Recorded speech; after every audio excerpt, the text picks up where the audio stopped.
What's up, gamers? No Rest for the Wicked is continuing to make itself a powerhouse of an action RPG, but beyond my love of this game, the devs are communicating. In fact, Thomas over on Twitter is sharing some updates, asking some questions from feedback, but also on Discord, the devs are communicating new features that have just rolled into the game, as well as what is coming soon. So that's what the goal of this video is. We're going to deep dive into the latest news and information. So thank you guys so much for being here. Hello, everyone, and welcome to another No Rest for the Wicked video. My name is Brian. If you happen to be new around here, first and foremost, the devs over on Discord write to our amazing Wicked community. What are we seeing? What's the most important and hottest feedback? Well, they got 4 things for us right now.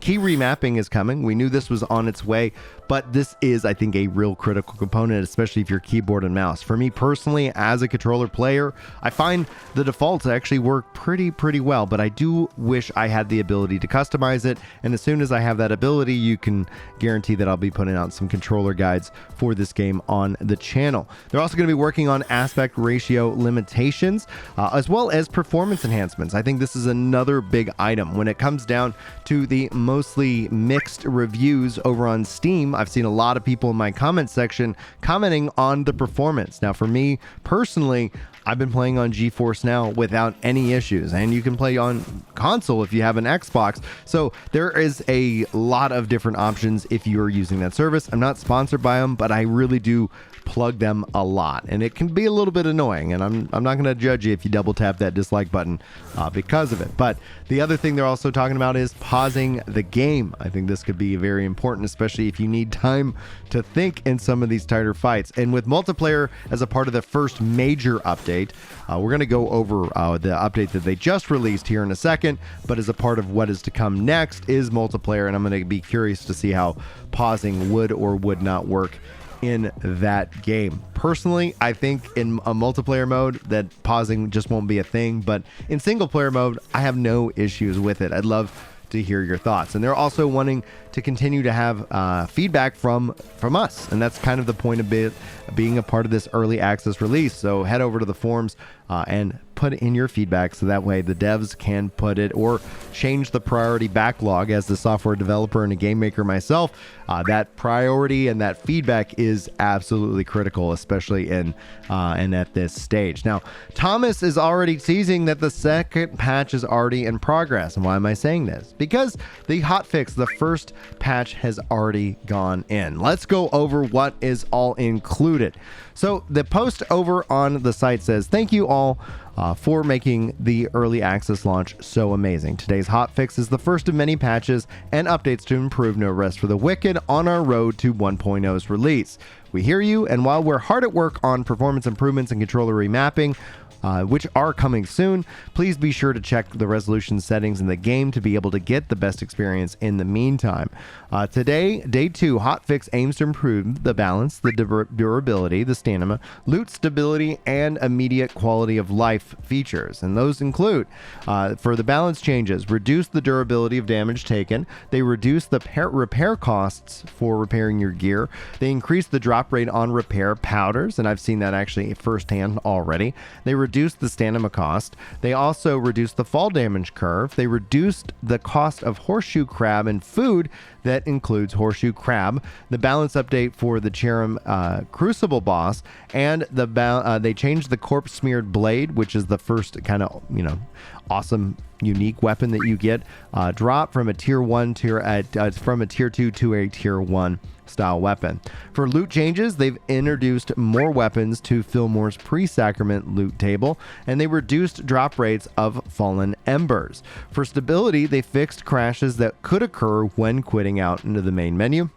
And for bug fixes, the improved inventory navigation, fixed a jump at Potion Cellar Cave so that way you don't miss the jump when executed correctly, and blocked off an inbounds area on Nameless Pass. And they also removed lingering dev tools as a part of that. So that is what has been brought in, but what else is to come? What questions are being asked? Thomas tweets out, "Let's try something new. Stack sizes on inventory items right now is limited to 20 items.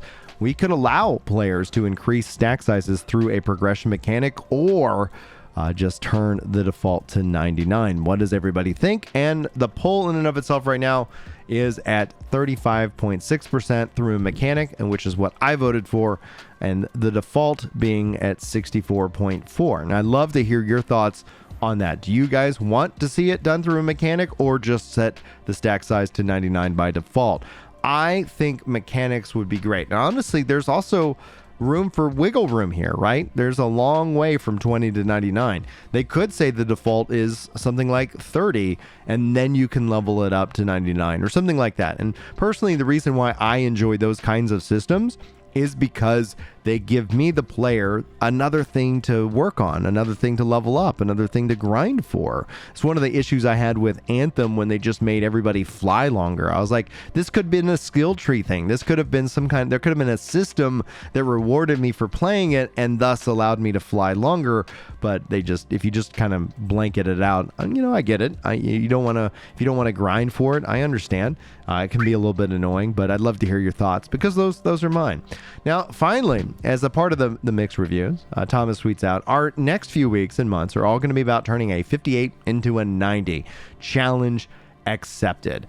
I wouldn't, and that's one of the things when it comes to video games, I don't put review scores on them. They're either, buy, wait, Game Pass, something like that, or skip, or just forget about it to the rivers of time here.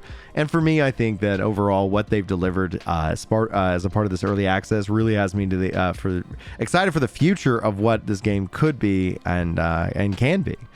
Namely, because I think it satisfies something that I didn't know that I needed in my gaming lexicon, in my gaming life.